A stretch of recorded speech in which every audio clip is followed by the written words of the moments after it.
ನಮ್ಮ ದೇವರು ಕರ್ತನಾದ ಯೇಸು ಕ್ರಿಸ್ತನ ನಾಮದಲ್ಲಿ ಅನುದಿನದ ಆಹಾರ ಪ್ರಿಯರಿಗೆ ಪ್ರೀತಿಯ ಶುಭಾಶಯಗಳು. 2025 ಜೂನ್ ತಿಂಗಳ 9ನೇ ತಾರೀಕಿನ ಸೋಮವಾರದ ದೇವರ ವಾಕ್ಯವು ಸುಗಂಧ ದ್ರವ್ಯದ ಪರಿಮಳ. ಆಗ ಮರಿಯಳು ಬಹು ಬೆಲೆಯುಳ್ಳ ಎಣ್ಣೆಯ ಒಂದು ಸೇರನ್ನು ತೆಗೆದುಕೊಂಡು ಯೇಸುವಿನ ಪಾದಗಳಿಗೆ ಹಚ್ಚಿ ತನ್ನ ಕೂದಲಿನಿಂದ ಆತನ ಪಾದಗಳನ್ನು ಹೊರೆಸಿದಳು. ಆಗ ಮನೆಯು ಆ ಎಣ್ಣೆಯ ಸುವಾಸನೆಯಿಂದ ತುಂಬಿತ್ತು. ಯೋಹಾನ 12:3. ಮನೆಯು ಎಣ್ಣೆಯ ಸುವಾಸನೆಯಿಂದ ತುಂಬಿತ್ತು. ನಿಮ್ಮ ಹೃದಯವು ಪವಿತ್ರಾತ್ಮನ ಸ್ವರ್ಗೀಯ ಸುವಾಸನೆಯಿಂದ ತುಂಬಿರಲಿ ಮತ್ತು ನಿಮ್ಮ ಜೀವನವು ಆತನ ಸಾನ್ನಿಧ್ಯದ ಹಿಂಪಾದ ವಾಸನೆಯಿಂದ ತುಂಬಿರಲಿ. ನೀವು ಕ್ರಿಸ್ತನಲ್ಲಿ ಪರಿಮಳಯುಕ್ತ ಅರ್ಪಣೆಯಾಗಿದ್ದೀರಿ. ನಿಮಗೂ ಮತ್ತು ನಿಮ್ಮ ಮುತ್ತಲಿನವರಿಗೂ ಆಶೀರ್ವಾದ.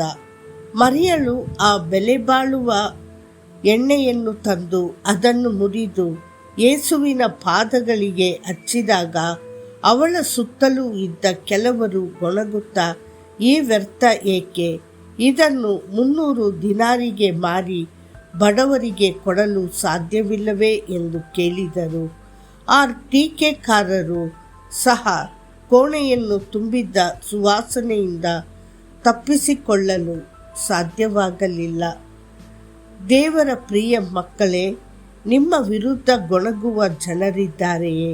ಅವರು ನಿಮ್ಮಲ್ಲಿ ಅಥವಾ ನಿಮ್ಮ ಭಕ್ತಿಯಲ್ಲಿ ತಪ್ಪು ಹುಡುಕುತ್ತಾರೆಯೇ? ದೇವರು ನಿಮ್ಮ ಜೀವನವನ್ನು ಅವರಿಗೂ ಸುಗಂಧವನ್ನಾಗಿ ಮಾಡುತ್ತಾನೆ. ಅಲಾಬಾಸ್ಟರ್ ಫ್ಲಾಸ್ಕ್ ಅನ್ನು ಪರಿಗಣಿಸಿ, ಅದರ ಸುಗಂಧವು ಒಡೆಯುವವರೆಗೂ ಒಳಗೆ ಮುಚ್ಚಿ ಉಳಿಯುತ್ತದೆ. ಅದನ್ನು ಸುರಿದಾಗ ಮಾತ್ರ ಅದರ ಸುವಾಸನೆಯು ಇಡೀ ಮನೆಯನ್ನು ತುಂಬುತ್ತದೆ. ಅದೇ ರೀತಿ ಯೇಸು ಶಿಲುಬೆಯ ಮೇಲೆ ತನ್ನನ್ನು ತಾನೇ ಒಪ್ಪಿಸಿಕೊಂಡನು. ಆತನು ತನ್ನ ಸಂಪೂರ್ಣ ಅಸ್ತಿತ್ವವನ್ನು, ತನ್ನ ರಕ್ತದ ಕೊನೆಯ ಹನಿಯನ್ನು ಸಹ ನಮಗಾಗಿ ಬರಿದು ಮಾಡಿದನು. ಅದಕ್ಕಾಗಿಯೇ ಆತನ ಸುವಾಸನೆಯು ಸ್ವರ್ಗ, ಭೂಮಿ ಮತ್ತು ಭೂಮಿಯ ಕೆಳಗಿನ ಕ್ಷೇತ್ರಗಳನ್ನು ಸಹ ತುಂಬಿತು. ಪ್ರತಿಯೊಂದು ಮೊಣಕಾಲು ಆತನ ಹೆಸರಿಗೆ ನಮಸ್ಕರಿಸಲಾರಂಭಿಸಿತು ಮತ್ತು ಪ್ರತಿಯೊಂದು ನಾಲಿಗೆಯು ಯೇಸು ಕ್ರಿಸ್ತನೇ ಕರ್ತನೆಂದು ಒಪ್ಪಿಕೊಂಡಿತು. ಫಿಲಿಪ್ಪಿಯವರಿಗೆ 2:10 ಮತ್ತು 11. ಮುರಿಯಲ್ಪಡುವ ಮೊದಲು ಯೇಸುವಿನ ದೇಹ, ಅವನ ಮಾಂಸ ಗಲಿಲಯ, ಯೂದಾಯ ಅಥವಾ ಕಪೆರ್ನೌಮಿನಲ್ಲಿ ಮಾತ್ರ ಇತ್ತು. ಅವನು ಒಂದೇ ಸಮಯದಲ್ಲಿ ಒಂದೇ ಸ್ಥಳದಲ್ಲಿ ಮಾತ್ರ ಬೋಧಿಸಬಲ್ಲನು.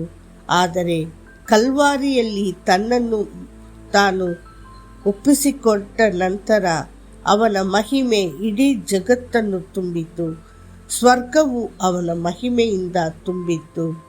ಪ್ರಿಯರೇ, ನಿಮ್ಮ ಪರೀಕ್ಷೆಯ ಸಮಯದಲ್ಲಿ ನೀವು ಮುರಿದ ಹೃದಯದಿಂದ ಕೂಗಬಹುದು.